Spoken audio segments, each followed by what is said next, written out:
live yet. We're about to go live, preparing to live stream the webinar and setting it up. And now we should be live.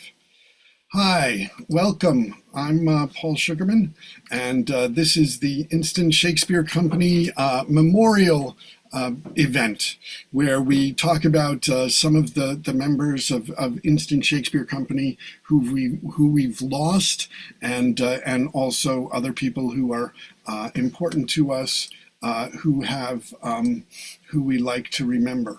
And I'm very fortunate. I have with me Morna Murphy Martell, who's been a member of Instant Shakespeare since the very first reading in the very first year.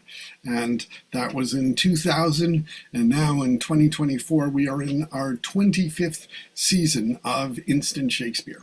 And so I want to thank everybody for doing this all over the years. And over this time, there have been a lot of really wonderful people who we've had who have since passed away.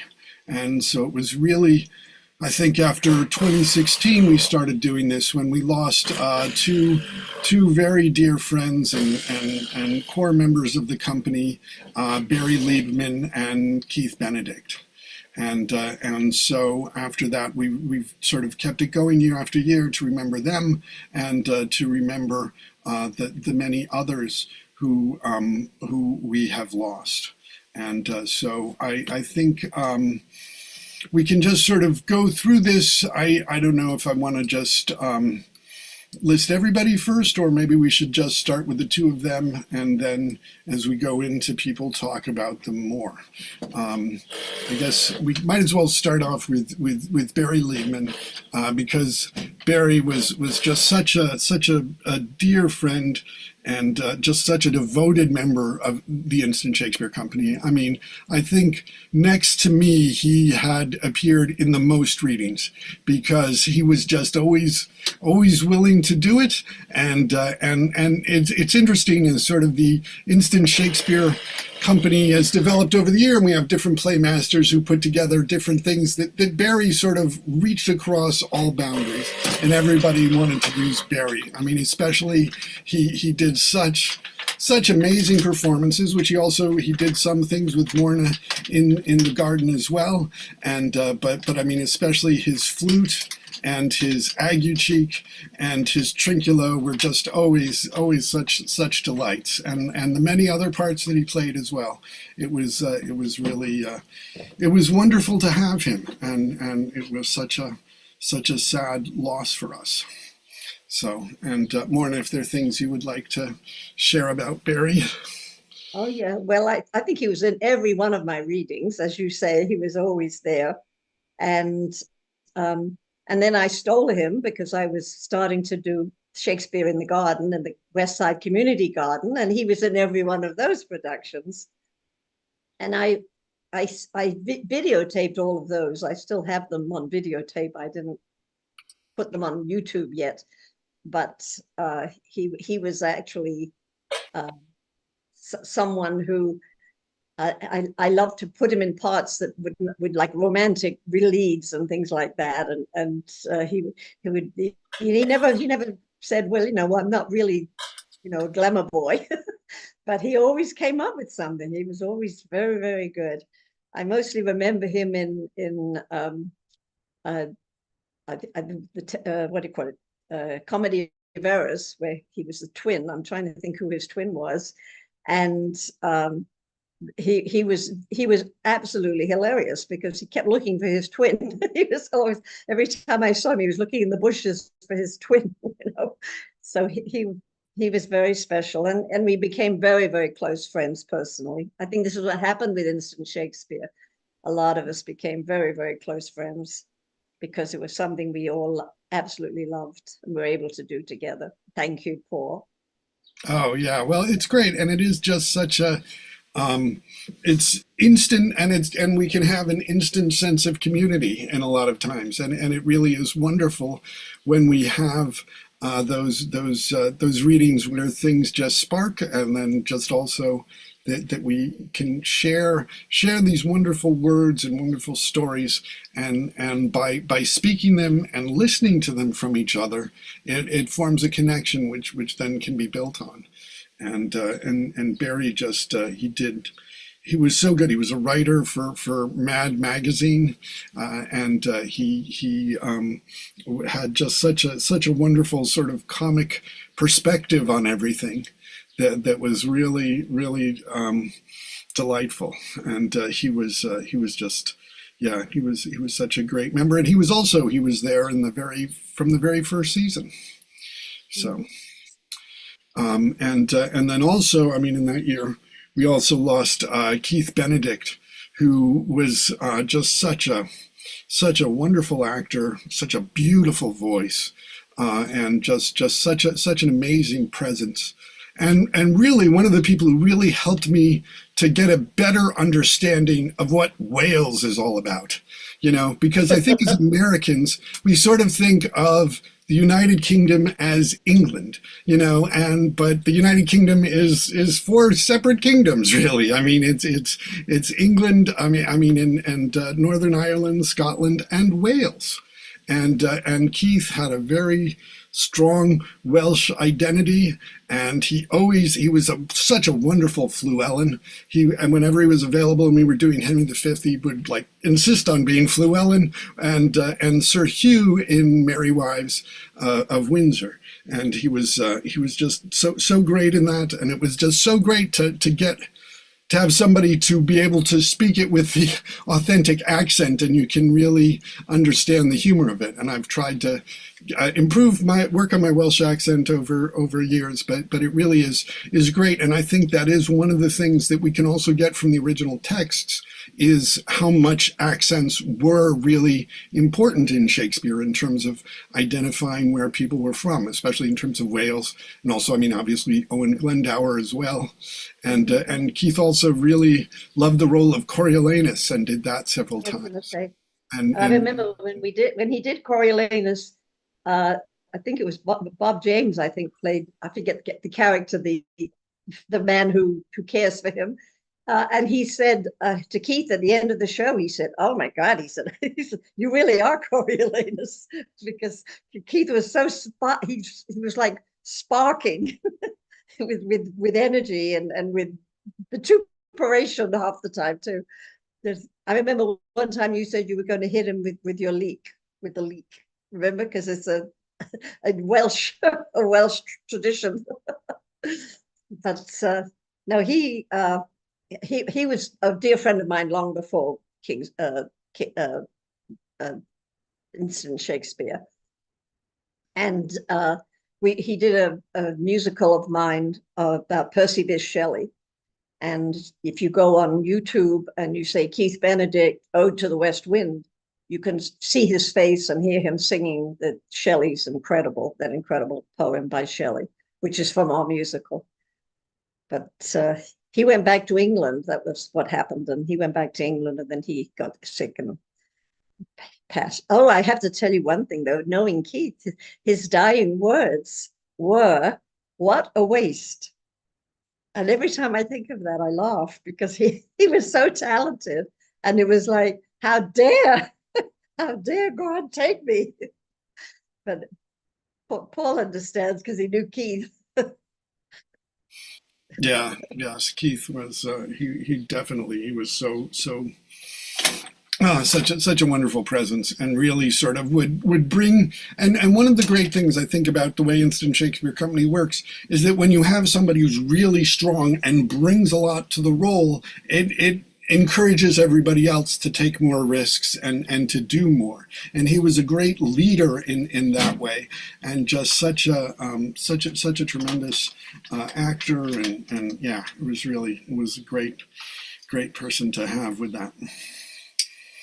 So, Yeah. So that's it's great that letting people know that there's these YouTube that he's on there, and you can find him in those ways, which is great, and which is sort of one of the amazing things about, I mean, the internet now. You can have, there's all sorts of stuff out there, and so many more things which can help us to remember our friends and share some of the things we've lost. Did I mention that he did the Windsor Follies? He played Duke of Windsor, and it was a musical about Wallace Simpson and the king, and he played. And I secretly videotaped it. And if you type in the Windsor Follies, it goes on YouTube, and you can see the whole secretly taped show at the Waldorf Towers.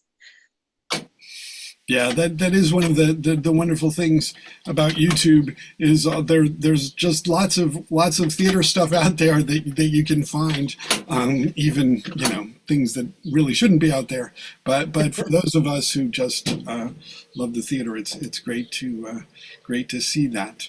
I think also, so other members who we've lost who were really who really contributed a lot and were in a lot of readings, I think very much in the group, especially working with Barry a lot, was George Fiffner, who was just a retired, I think he was a teacher, right, originally, or what, I don't know, but he was a dedicated member of the company and did a lot of great. He was on Wednesday. He was head of the arts and crafts department, and for many years. And he designed, because what happened is Women's Day magazine would ask people to submit clever ideas, and so they would submit nonsense, and so George would come up with all the clever ideas. So he would design whole apartments, and he would show you how to do a sculpture with pencils, just building pencils. I mean, he just was so creative. And he told me that when he was young, he went to RADA, and he was thinking of becoming an actor. So when he retired, he didn't know what to do with himself, and his artwork, he was sort of finished with, physically and psychologically. He had done, and he said he just loved doing it. One secret I do have to tell you is he kept telling me whenever I was doing Macbeth, he kept telling me that he wanted to play Lady Macbeth. And I said, well, then why don't you play master? Because if you're the playmaster, you can cast it. And he was too afraid to play master. But I said, well, I'm not letting you play Lady Macbeth because the lady, because I play that part. That's why I play master it. So he never got to play Lady Macbeth. Hi, Mona. Yeah. Hi, I'm having connection issues, but I'm having fun listening to you both. Oh, good. Good. Yeah. Yeah, George was also, I mean, just so dedicated in terms of, I mean, I remember with Wall, he would always like put together costumes because he was such an art person for his for his various things. And I remember for like when he would do Wall in Midsummer, he had like a brick that he put on his head as like a hat to sort of signify Wall, and just yeah, it was. And then when I did Hamlet with Ben Palogi, George was playing the ghost, and Ben was emoting. Ben's a wonderful actor, and he was eating up Hamlet. And all of a sudden, George comes in full armor, groaning across.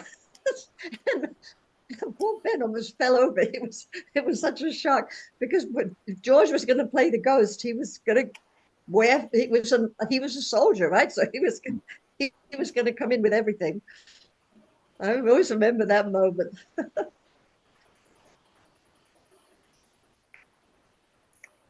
Oh, Yes. she is. And it was yeah, he really did a lot, and we also, when he sort of moved to an old age home, we did a reading there once, And I wish we'd been able to do more with him there because, I mean, he was still really great when he was going, and he was he was in his 90s. 94. What? 94. He was 94 when he passed. Yeah, and the only reason he had moved to that place was he lived on the fifth floor of a walk-up, and he had reached the point where the walk-up was just too much, and that was why he moved. It wasn't because he was still, because I visited him there, and he was still lively, and I'm glad to know you did one of the readings. Which play do you remember? Which play it was? Oh, I think it may have been Midsummer. I Oh think. yeah, I mean, because that's always one, it's good. yeah. Everybody, yeah. But yeah, and yeah, then it was very very sad when he passed. I mean, other people, it's like sometimes we just sort of find out after we haven't seen somebody for a while that they passed. And Sheila Mart is one of those who was a member of the company since very early on. She did a lot of readings. She was very good. She was also a playwright, and it's it's when you do these things, sometimes you don't find out what happens to people until later. And I mean, it's also sort of weird on Facebook, because if people don't have their Facebook things memorialized, you still get like notifications if you're a friend saying, oh, it's so and so's birthday, even though they've passed away. Oh yeah. And so but then you go, like with this, I just sort of went on her page and then went further down, and there's a bunch of birthday wishes that people leave, and then you scroll down and it's like, oh, I'm so sorry that she's gone, and that you find out more about her, and that she also apparently did other sorts of things at schools, doing readings at schools and libraries for people. And so that's so she is missed as well. Also, Irma St. Paul, who was an actress who was involved in some readings in the first few years, including playing Margaret when I played Richard III with my kids, playing the young the young princes. And Yeah, I know. and she was a lot of fun, and she was very very nice to my kids while doing that, and she did such a great job as Margaret. She'd done a lot of I mean, she had such a great sort of fierce old woman look. I mean, at the end, as she played, I forgot, I looked it up last year, but she was in like 12 Monkeys, playing this poetess, which is just a little part, but it's like it's just there because so you can see her very very distinctive face and voice. And she was also, I think, on a number of commercials, sort of playing like the old Italian grandmother type, and oh, which also reminds me of someone else who we just lost this past year, who's Mark Margolis, who was, I mean, a very very successful actor from like many things over the years. I mean, most prominently recently, I mean, Better Call Saul and Breaking Bad. And he was also at the Public Theater, had a really great stage thing a couple of years ago. I think I forget which play it was. I think it was a Tony Kushner play that there was sort of talk it would go to Broadway, but it didn't. And he had his wife, Jackie Margolis, is a very active member of Instant Shakespeare, and she does a lot of readings. And he did participate in one of the readings that she'd done.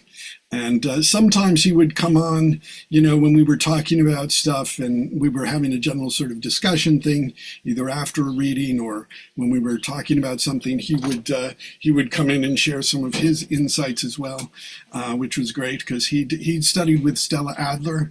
And so he'd talk a lot about, I think when we'd done something on Chekhov. And so he was telling us some of the things that she had said about that. and it was so. I mean, that is there. You know, I mean, that's one of the things as you start doing these memorials, and you realize, yes, there's lots of people on the list, lots of people adding to the list, and you know, and that just keeps happening, and Yeah, so. you know, who I was very shocked, it was Greg Young.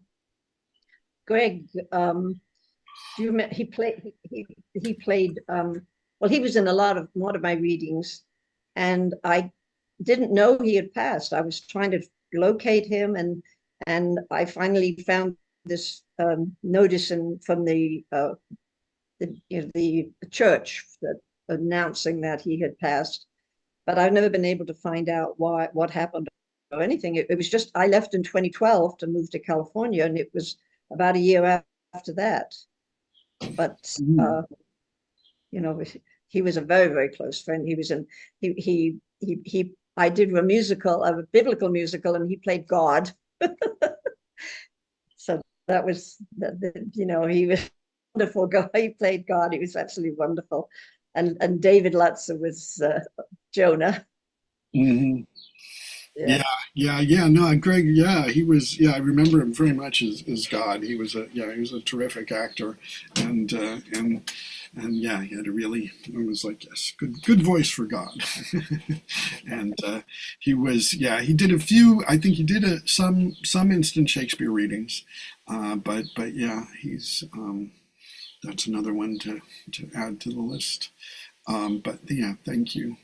Um, Also, I just wanted to talk a little bit about, I mean, another person who I lost this year. I mean, my father, who passed away on November 1st, who'd been involved with instant Shakespeare in that we've done readings of a number of his plays, and I continue to do, to plan to do more readings of his plays on instant Shakespeare. And he just, he was so he really had such a great love of the theater, which I think was really very much inspired me to go into it. He was a terrific teacher.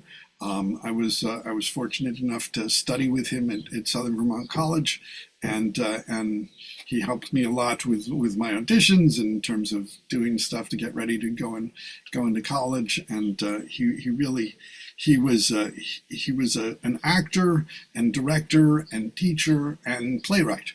And playwright was really what he focused on the most and was his primary passion. But it is very difficult to make any money as a playwright, except for very very few. So he would so mainly he sort of taught and directed, and he was a very good director. He was also really he'd been in New York. I was born in New York City, and at that time, when he married my mother, he was working in the New York theater. He worked as a stage manager on the Fourth Street Theater, and he also was stage manager at the Actors Studio, and so. Sitting next to Lee Strasberg and doing the tapes. And one of the things that they would do at the Actors Studio to sort of show that it's like we're trying to like systematize and keep records of what we're doing in terms of actor training is that they did all of these recordings of the sessions, which my father was like running the recording for it. And there is a book, Strasberg at the Actors Studio, which has these recordings. And one of the things about it in my copy of the book, my father's copy of the book, was that all of the sort of actors who were referred to, it's like actor A, actor B, just they're not identified. But in my father's, he'd written in who they actually were because he was doing the recording. So this is Eli Wallach, this is Pat Neal, and so that's an interesting thing to that. And he loved, he was very, he just loved the theater. He went to England. He was trying to do a doctorate on the British theater, and he was really fascinated with Joan Littlewood. And so he went to England, and she was like yeah, I don't really want to talk to anybody. But he just kept coming, and so she sort of put up with him, and they became friends. And so he he was able to sit on her rehearsals, and he was just so inspired by the way that she worked, and just that it was sort of like that even when you opened, that you didn't, that wasn't the end. You know, she would do things where she would go in and say, that was really great last night, so we can't do that again. So why don't you play this part, you play that part, and let's see how that works, you know? And so for certain actors, this was like, like apparently I think Michael Caine sort of went to audition for her and just was like, no, this woman's crazy. I'm going to be a star. I don't want this sort of collective thing. So, but she was a really, wonderful, great force in the British theater, and a very big inspiration for Tina Packer, who founded Shakespeare and Company along with Kristen Linklater and others. And she was really inspired by Joan. And in her later life, after she'd retired from the theater, Joan Littlewood did come and visit my father for a week, and he was very fortunate to be able to set up a chance to have a meeting so that Tina got to meet Joan. And so that was something that meant a lot to Tina. And my first Broadway show was A Taste of Honey, and I understudied Joan Plowright. And I mean, Joan Littlewood became like, you know, a goddess. We'd never met her or anything, but we knew who she was. And she of course she was the one who got this 18-year-old girl to write the play. But I also, the first play I ever wrote, I mailed it to her, and she wrote me a note back. Of course I never kept the note, which is what we stupidly do when we're kids, you know. And she wrote back, and she gave me advice on, you know, on how to make it more human, I guess, you know. It was about a family and fighting, and it was about my own family, you know. But that was, so it's like everywhere in the theater you find people had contact with Joan Littlewood, that she was a tremendous influence in the British theater. yeah, she was. Oh, What a Lovely War was one of the big theatrical successes that she had, which is, as it was done on the stage, is very different from what you see as the movie. I mean, the movie was, she sort of talked to people would ask her, why did you let him? Richard Attenborough directed it, and although he directed a lot of great movies, this was not one of them. Although it does have like the three sirs in it, you know, and but it's such a theatrical thing. I don't know why Richard Attenborough wanted to make movies out of stage shows that are essentially stage shows, you know, like A Chorus Line. I don't understand why you would want to make a movie out of that. But, or Oh, What a Lovely War, because it's unfortunate that there hasn't been a big revival of it, because that was one of the things my father had directed when he was teaching at SUNY Albany, and getting to see it, where it's all done as a Pierrot show, and then they're enacting all of these various things about the war and with all of these songs of the time, and it really very powerful musical. Also, she was just so important for Brendan Behan. I mean, who his two big successes, I mean, The Queer Fellow and The Hostage. And from what I understand, that The Hostage was really something that she played an essential role in really sort of shaping the story of it. Because I mean, Brendan Behan, although he was a great writer, he was apparently also something of a bit of a guy who would like to go out drinking a lot, and she really had to get him to finish the play and things like that.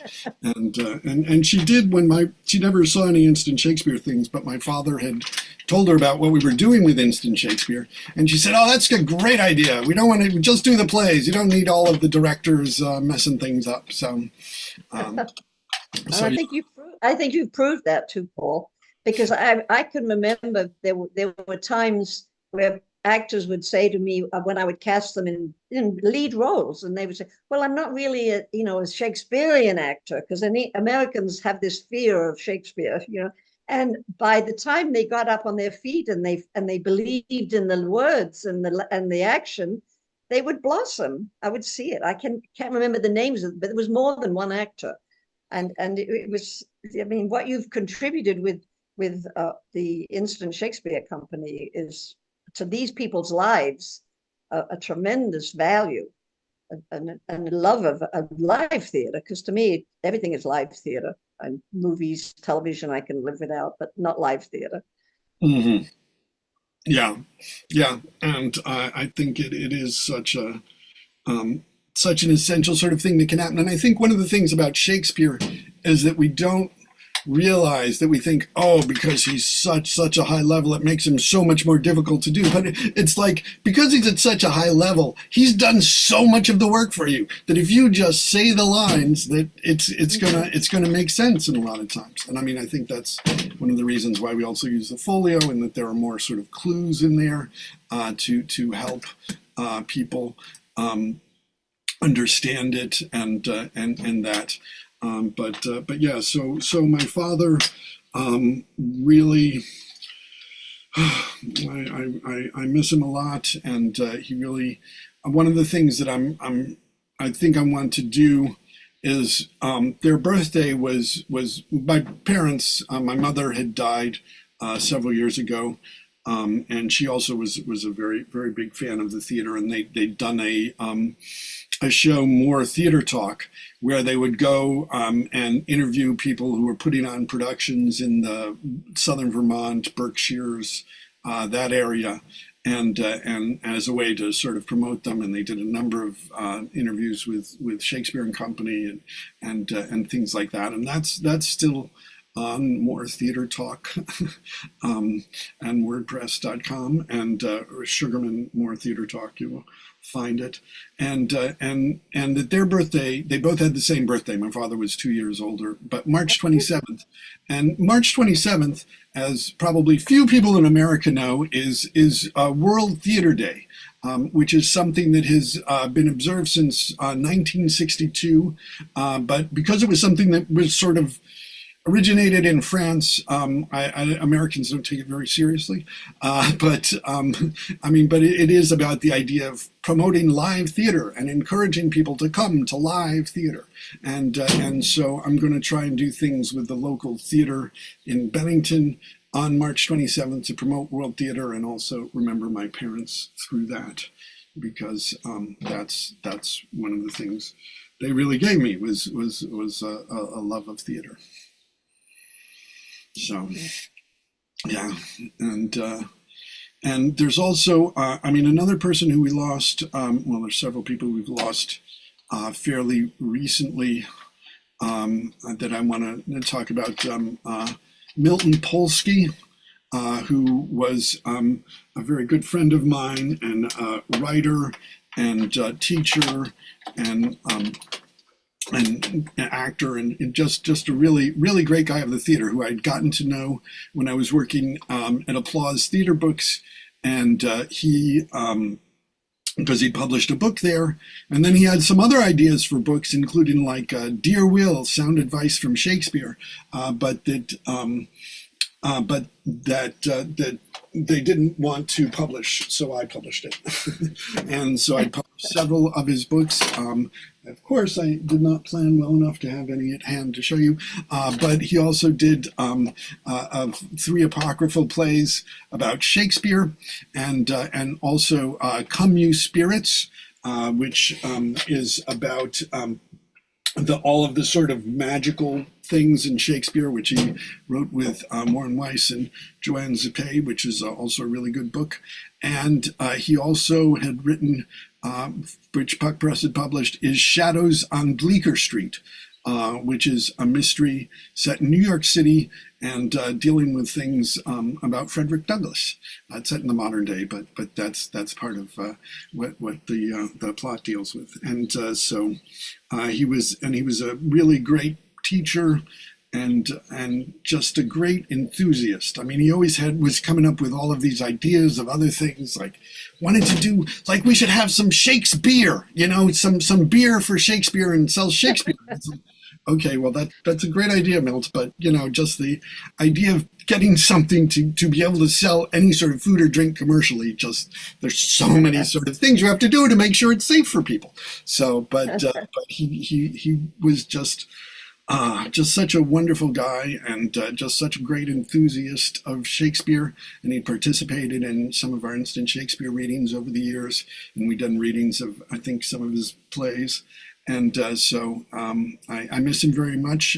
He was a member of the United Federation of Teachers, and they are going to have an in-person memorial for him on June 12th and June 13th. And so if anybody wants to find out more about that, you can email me at instantshakespeare@gmail.com. But he was also someone who really had such a great love of the theater, and whom I really miss very much. We also, other people whom we have lost over the years another one who we lost just a couple of years ago, who was a really core member and such a great person, was Stephen Brown, who was just he was I think managing director at the Metropolitan Opera for a number of years, and just a lot of really important things, and a director. He directed many productions of Shakespeare and other things for a long time. I mean, some of you, if you remember the Jean Cocteau Rep, I mean, he was one of the people who sort of still kept it going when it was at the end, because it did that. And he was did so many instant Shakespeare readings. He brought a lot of people to instant Shakespeare. He really, for our Zoom readings, he would really, because of his vast knowledge and network, he was able to connect us with so many people. I think he did one reading of King Lear where this very, very famous British bass, Robert Langdon, played Lear, and there were just lots of really great people that he would find from Europe and Ireland and just all over. And he put together, one of the things that he'd done for the instant Shakespeare that was really great was he put together this whole history cycle. I mean, going from Edward II to Henry VIII, including all of Shakespeare's plays and Christopher Marlowe's Edward II and plays by Marlowe and other ones, and including some plays that I had not heard about like Edward IV and stuff with Jane Shore and all that sort of stuff, and all of those are available on YouTube. At some point, I do want to sort of update our YouTube thing so that I can put a thing together so it's more easy to sort of see what ones they playmastered, because he had such a wide-ranging interest in so many areas of the theater. I mean, I think it was a Lorca play was actually, I think, the last thing he playmastered for us. And he was also, had helped David Cedar out at the Shaw Project, and he was working with him on things and putting together a number of readings of like Noel Coward plays and other things. And he was just such, even though he never sort of, as far as I know, really worked as a teacher, because he was a director, he was a really great teacher of things. And he would give such a wonderful perspective, and he really just put together a lot of really great readings. And he was also just such a terrific actor. It was so much fun to act with him in some of the readings. I remember one of the ones was, where we, one of the last ones we did in 2020 before the live reading shut down was a Love's Labour's Lost reading I did with him. And he was just so fun and also just so committed that it really inspired other people to give even more. And so we miss Stephen very much. And as we say, we can remember him through through the many readings he did that are on the Instant Shakespeare Company YouTube channel, and also if you sort of go for him on YouTube, there's another thing. I haven't watched all of it, but where he's talking about opera, he's lecturing about opera, which is really great because, as I say, he was just so busy doing so many articles and so much stuff that he just was a really passionate lover of the theater, and until the end, where it came very quickly, and we're sorry to lose him. Other people that we lost. I mean, one person who died a few years ago was Doug Rossi, who was a very fine actor, and he was quite young. I think he was in his 40s maybe, and I don't know the details of it, but over the years he'd been involved with Instant Shakespeare Company for a long time, and coming back and just a really terrific actor. I mean, he would really he loved it and would do such a great job. I think one of the last things I remember him doing was a Paroles in a reading of All's Well That Ends Well, and he was a really wonderful actor and great guy, and brought so much to the readings. And we're sorry to have lost him so young. Also, a very dear friend of mine from the Actors Shakespeare Company, who'd done a few Instant Shakespeare Company readings, was Ron Sanborn, who, I mean, he died far too young. I guess he was probably in his 50s, I guess. And he was just such a wonderful actor. He worked with many different companies, with Actors Shakespeare Company. It was a great touchstone in our As You Like It, and just so many great things. Of course, Falstaff and Merry Wives of Windsor, and he also had done Falstaff, which was his favorite part, which is many people's favorite part, understandably so. And he'd played that in several Instant Shakespeare Company readings, and he was also just.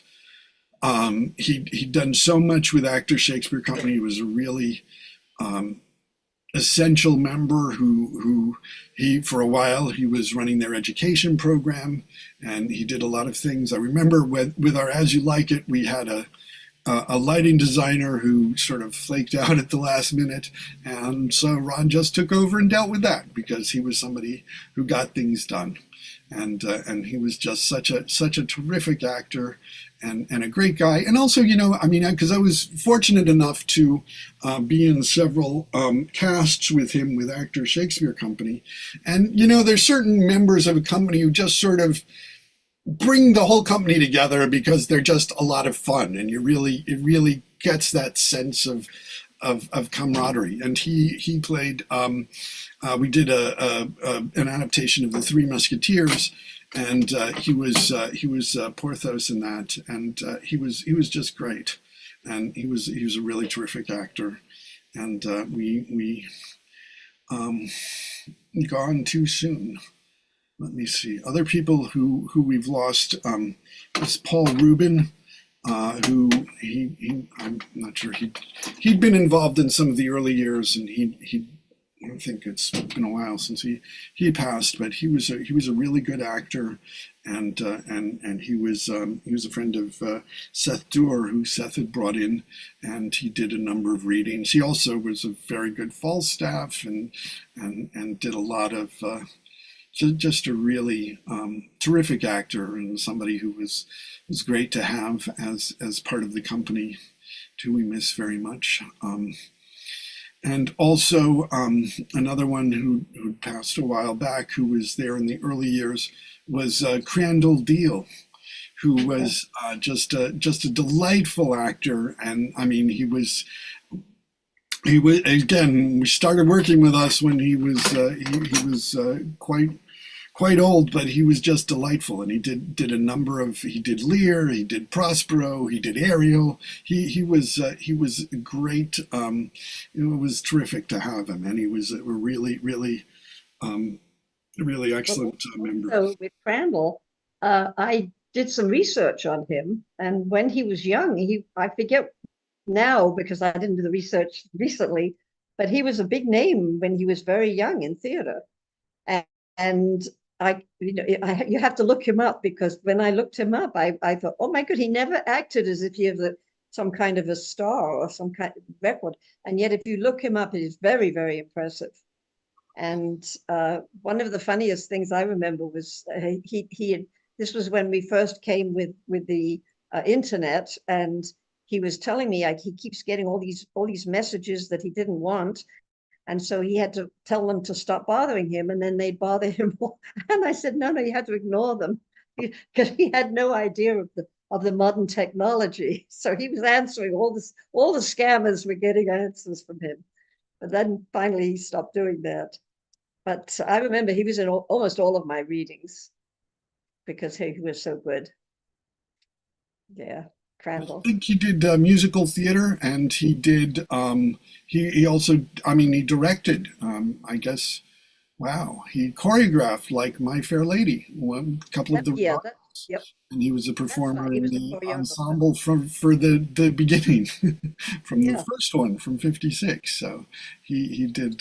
Yeah, he was a lot of fun, and also somebody who was just it's wonderful when people who are just, you give them the text and then they just really dive into it. You know, people who've done other things. Somebody who's more sort of musical theater performer, but he just loved Shakespeare and did such a great job with it. And he was really,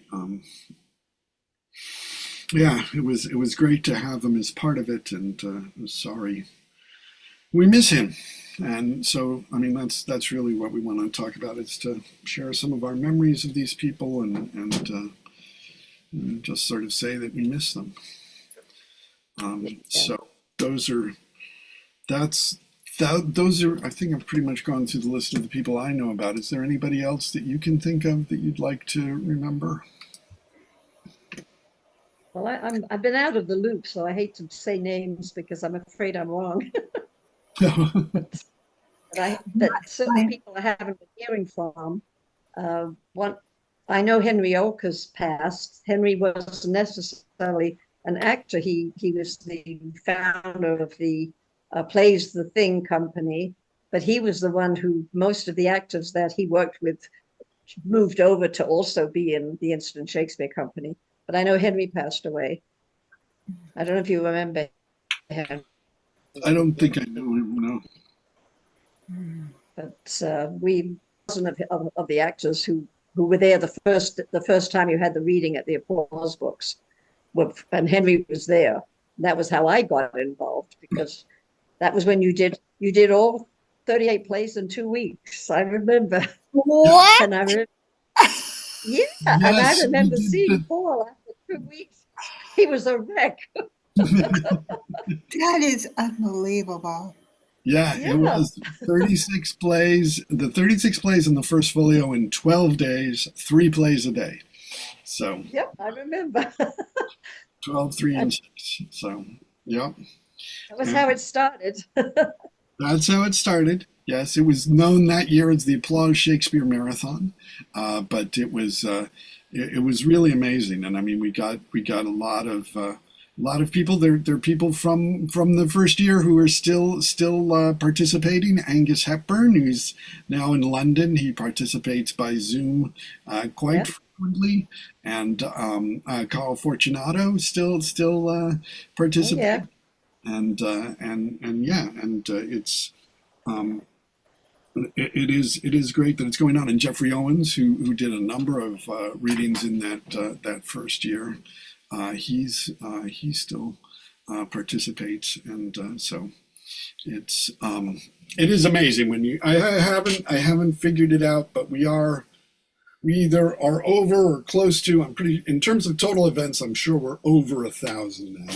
And Oh, in I'm terms of sure. actual Shakespeare readings, we're probably getting really close to 1,000. And so I'm hoping to sort of get a handle on that before we actually get there. But I don't know about that. But yeah. So yeah. But it actually is because of you, Paul, and the passion that you have. Because I know you have not done it with grants. Because Steve Capra and I tried to get grants for you, but because you live in New Jersey, that we couldn't get any of the New York grants, and yet all Shakespeare was being done. But this has really been a major thing that you have given us from the love you have for it's not only Shakespeare but for theater, which I can see you got from your dad, which Yeah. is wonderful. Yeah. Thank you. Yeah. Well, it is great, and it's just such a. I mean, yeah, I'm not making money on it. It's cost me a lot, but you get a lot of satisfaction when you have a reading that goes really well.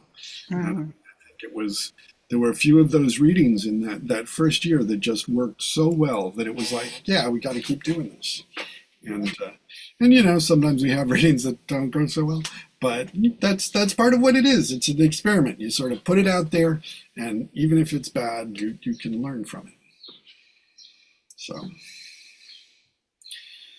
So is there anything else? Any other people or any other sorts of things you'd like to remember? I did want to ask about Tony Scheinman. Have you heard from Tony? Oh I yeah, haven't heard from him lately. yeah. He's been I participating. think he moved. He had his own house in Sunnyside, and I must have the wrong address now, but I haven't been able to reach him. Is he Yeah. still doing the readings, Oh yeah, Tony? he is. He is. He's been doing them. He's been doing. We have had some in-person ones that he's been at, and some Zoom ones. Right. And actually, he's going to playmaster some this year because he's one of the things he suggests he wants to do a bunch of things on not just Shakespeare but other sort of revenge tragedies of the period. So that's going to be a fun thing to do. So yeah, Tony is still active. Well, give him my love. Because he was in every production I did in the garden. He had the lead. He was my Prospero. How many times did he play Prospero? Maybe Oh, 3 times, and each time differently. Each time, and he brought his own costumes. Oh yeah. Yeah, no, he's a wonderful. Yeah, he wasn't there in the very first year, but he was from like the second or third year, and he's been consistently doing it. And he, of course, also does. He does so many great voices, and I mean, he does a lot of audiobooks as well. Yeah. So it's great to have him, and yeah. There are other people I do remember from that first season. I think there's some older actors who probably have passed away.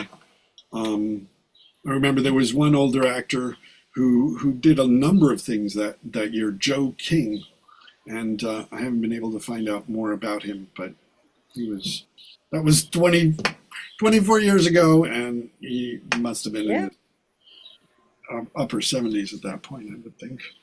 It seemed, but it's also. I mean, I'm looking at things like when I was just looking about Milt Polsky. I mean that he died like a sort of year and a half ago, and he was 86, and I was rather surprised by that because I mean I'd known him for a long time, and I thought maybe he's about like 10 years older than me or something. I thought he was maybe in his 70s, but again because I think he was animated by he was just so passionate, and he just had such love of Shakespeare and the theater and of sharing ideas with people that was one of the things that kept him young. And I think, I mean, for my father as well, I mean, it was really great that even to the end he was still there, and he was still functioning, he was still writing. There was a production of his of one of his plays, Players, that just went on like a couple of weeks before he died. So he was able to see that, and that had given him a lot of joy. And so that's what we do, and that's why it's important to do things, to remember things that happen in the live theater, because it's live, you know, and Right. so we want to take advantage of the times that we have. Great. So is anything else that anyone would like to say or share or? No, I think this has been wonderful, and I'm so happy that I was invited because I haven't been doing the Zoom. It seems the time wise is always at the wrong time for me. And this was perfect because for me it was 10 in the morning, so it was very easy for me to put the time aside. But Great. Well, then thank you so much. It really is so great to get your reminiscences of these people as well. And yeah, thank you. Thank you so much. And hey, we do have a lot of 1 o'clock readings, so maybe you can get back and do some words on Zoom. okay, so bye bye. Okay, well, I will end it here then. So Okay. Thank you, Paul. thank you. Very interesting. Great. Thank you. Thanks for coming, Mona. Shakespeare for everyone.